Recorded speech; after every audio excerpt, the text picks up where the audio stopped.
Hi everyone, my name is Lindsay Peterson and this is my second learning teaching interaction.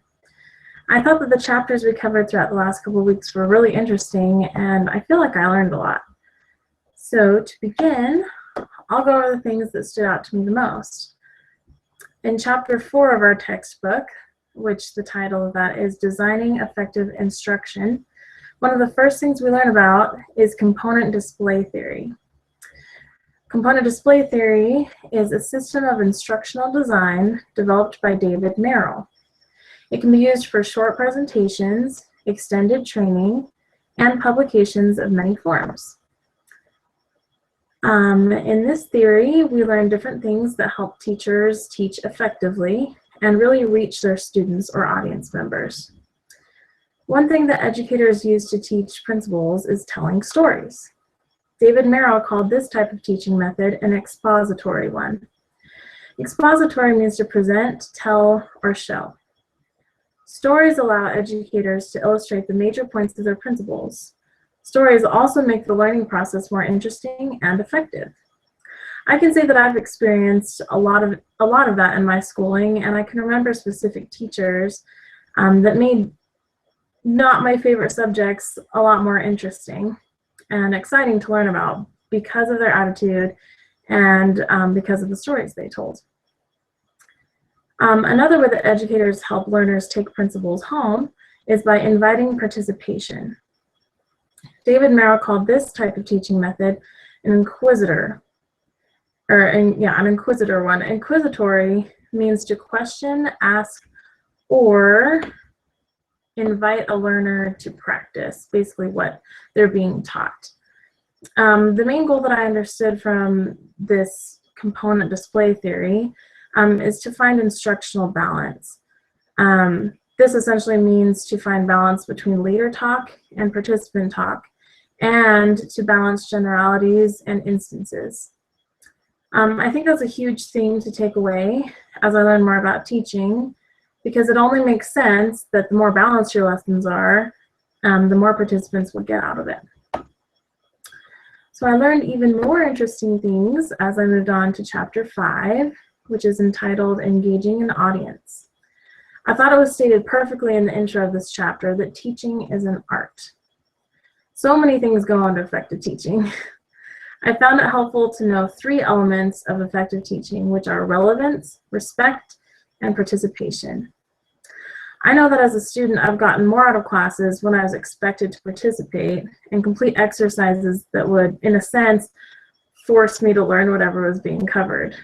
Even though that can be a little uncomfortable sometimes, I know that it really helps in the learning process.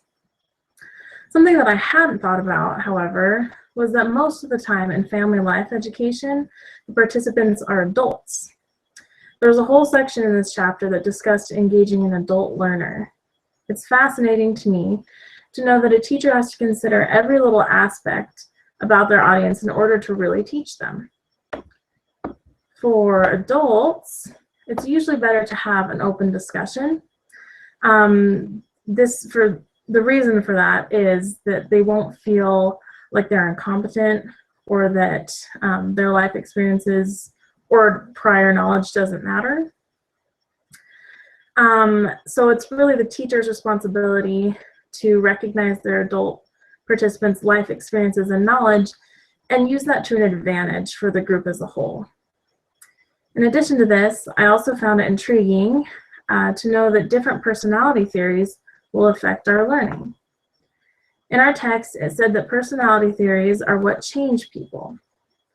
3 theories this chapter mentioned were first conflict theories that, quote, put humans in conflict with society, which must manage individuals' drives if the common good is to be maintained. Second, consistency models, which is where all humans want to reduce the tension or difference between expectation and reality. And third, fulfillment models, or the realization of one's abilities or the striving toward ideals. I think it's really amazing that so many different personalities can contribute to our learning experience, and that teachers can work with these different theories to their favor. As I continued on, I was happy to read in our second textbook about gospel learning. Gospel learning is defined as the process through which, with the influence of the Holy Ghost, a person acquires gospel knowledge, chooses how to respond to that knowledge, and uses that knowledge in his or her own life. If a person makes right choices about how to respond to and use gospel knowledge, he or she will be blessed and edified.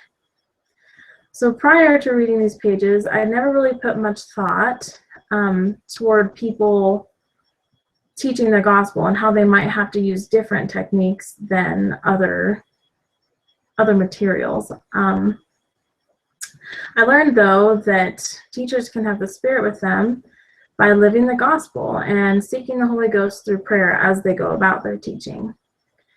Teaching by the Spirit occurs when the Holy Ghost is performing his role or function with the teacher.